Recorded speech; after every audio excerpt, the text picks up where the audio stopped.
আসসালামু আলাইকুম। আমি ইয়াসমিন সারা চ্যানেলের পক্ষ থেকে মোহাম্মদ ওসমান ফকিরে আপনাদের সামনে নতুন একটা ভিডিও নিয়ে হাজির হলাম। ওহুদের মাঠ মানে ওহুদের প্রান্তর, যে জায়গায় রাসূলুল্লাহ সাল্লাল্লাহু আলাইহি ওয়াসাল্লাম জিহাদ করতে আসছিলেন। গিরিপথে যে জায়গায় তিনি তীরন্দাজ কিছু সাহাবীদেরকে রেখেছিলেন এবং যখন কাফেররা পলায়নরত অবস্থায় চলে যেতে লাগলো, তারা মনে করল যুদ্ধ শেষ হয়ে গেছে। তো তারা গনিমতের মাল ওঠানোর জন্য সে জায়গায় উপস্থিত হলেন এবং সেই অরক্ষিত জায়গা দেখে খালিদ বিন ওলীদ তার এক দল সেনাবাহিনী নিয়ে আক্রমণ করে বসলেন এবং ৭০ জন সাহাবী জায়গায় শহীদ হলেন। আমরা সেই জায়গাটা আসছি এবং সেই জায়গাটা ঘুরে ফিরে দেখি। আমি আপনাদের সেই জায়গাটা ঘুরে ফিরে দেখাবো। এই পুরোটাই ওহুদের মাঠ, ওহুদের পাহাড়।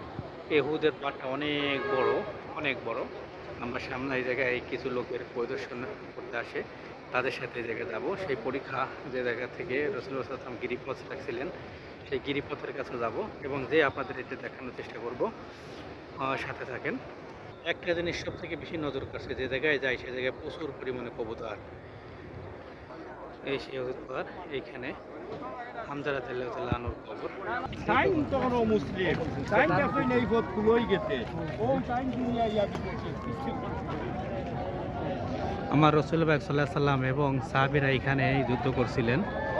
এই যুদ্ধের মাঠে ৭০ জন সাহাবী শহীদ হয়েছিলেন এবং হামজা রাদিয়াল্লাহু তাআলা আনহুর কাহিনী তো আমরা সবাই জানি, যে সদ্য বিবাহ হয়েছিল তার, রাসূলুল্লাহ সাল্লাল্লাহু আলাইহি সাল্লাম শহীদ হয়ে গেছেন শুনে তিনি বিবির কাছ থেকে বিদায় নিয়ে চলে আসছিলেন। তার ফরজ গোসল দরকার ছিল।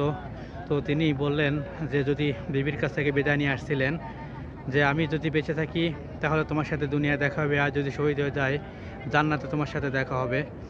এরপর তিনি এ জায়গায় সে শহীদ হয়ে গেলেন। আমি এখন তাদের কবরের কাছে যাব, দেখে আল্লাহ পাক ফেরেশতাদের মাধ্যমে জমজমের পানি দিয়ে গোসল করাইছিলেন। আমি সেই জায়গায় এখন আপনাদেরকে সেই সামনের পাশে নিয়ে আসছি। আমি এই জায়গায় আপনাদেরকে দেখাবো তাদের কবরগুলো। এই জায়গা হচ্ছে দুইজন এই টোটাল ৭০ জন সাহাবী উহুদের পাহাড়ে শহীদ হয়েছে। না তো ঠিক আছে, হামজা রাদিয়াল্লাহু আনহু স্পেসিফিক মারছে। এখানে আছে নবী সাহেব আমির হামজা রাদিয়াল্লাহু তাআলা আনহু এবং কি হানজালা রাদিয়াল্লাহু তাআলা আনহু সহকার দুইজন সাহাবী হয়েছে ওই জায়গায়। ঠিক আছে, হাতের ডান দিকে, আমাদের হাতের ডান দিকে এবং বাম দিক হলে করতে পারবে। হ্যাঁ, লাম্বাড়া এই জায়গায় হচ্ছে যে দুইজন, একজন আছে আমির হামজা প্লাস আর একজন আছে হানজালা রাদিয়াল্লাহু তাআলা আনহু। এই দুইজন এবং কি আমাদের হাতের বাম দিকে যে গড় বিটির মতন একটু উঁচা করা আছে না, এই জায়গাটার ভিতরে আছে 68 জন। এই টোটাল 70 জন সাহাবী উহুদের পাহাড়ে চলে গেছে। এই জায়গাটা দেখতেছেন, এই জায়গায় ৭০ জন সাহাবীদের একসাথে রাখা হয়েছে, তাদের কবর জিয়ারত করার জন্য জায়গা আসছে। এই যে জায়গাটা দূরে দেখা যাইতেছে ওটা হচ্ছে হামজা রাদিয়াল্লাহু তাআলা আনহু আর নবীর চাচা হামজা রাদিয়াল্লাহু তাআলা আনহুর কবর।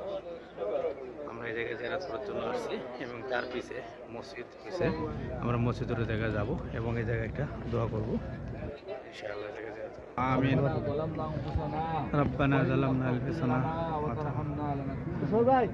اللهم آمين ربنا آتنا في الدنيا ربنا آتنا وفي الآخرة حسنة وقنا عذاب النار رب العالمين। يا الله আমরা সূরা ইখলাস, আল্লাহ দুরূদ শরীফ, আল্লাহ সূরা ফাতিহা পড়লাম। ইয়া আল্লাহ এর ভুল ত্রুটি মাফ করে দে ইয়ার সওয়াব আখির নামদার তাজদারে মদিনা হুজুর পর নূর সাল্লাল্লাহু আলাইহি ওয়াসাল্লাম রূপা কি পৌঁছাই দিই। আমিন। আল্লাহ খাস করে সাহাবায়ে কিরাম, আল্লাহ জান্নাতুল বাকি কি যারা সোয়াসন জান্নাতুল মুআল্লা তাদের সকল রূপা আল্লাহ খাস করে হাজির হয়েছে।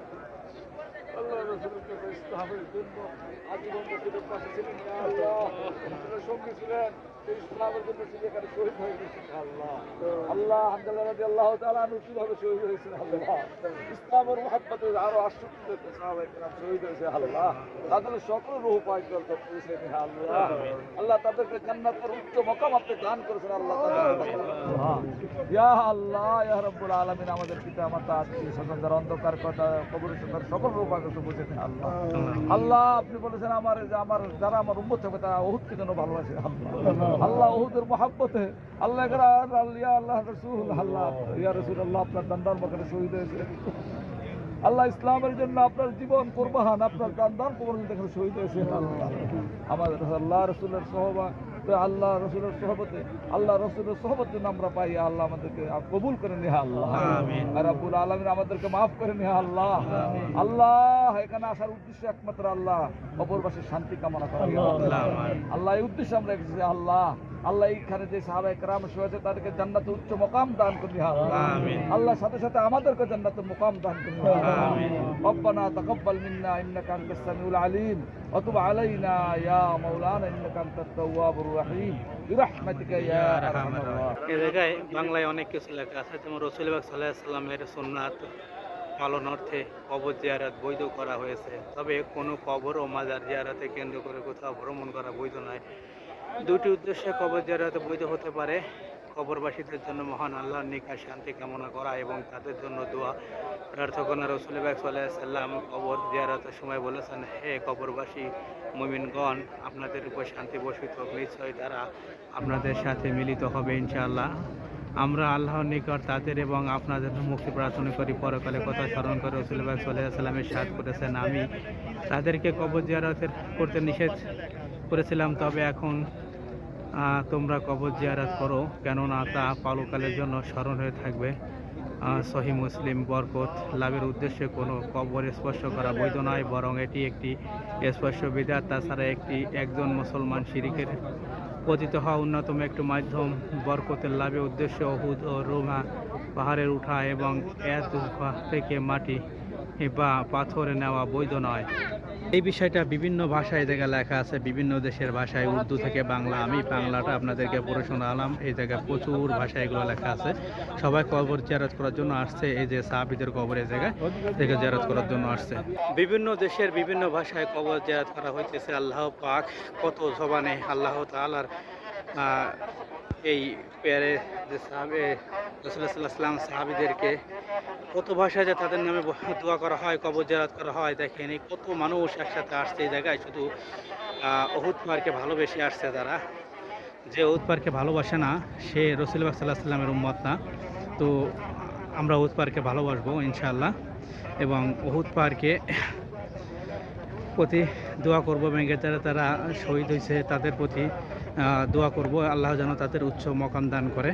পার্ককে কেন্দ্র করে দেখে মসজিদ হয়েছে, আর এই সেই গিরিপথ যার পরে মানুষে উঠে দাঁড়াইছে। এই সেই গিরিপথ, যে গিরিপথ থেকে রাসূলুল্লাহ সাল্লাল্লাহু আলাইহি ওয়াসাল্লাম সাহাবীদের দাঁড়ায় রাখছিলেন, যে গিরিপথের কথা আমরা সবাই জানি।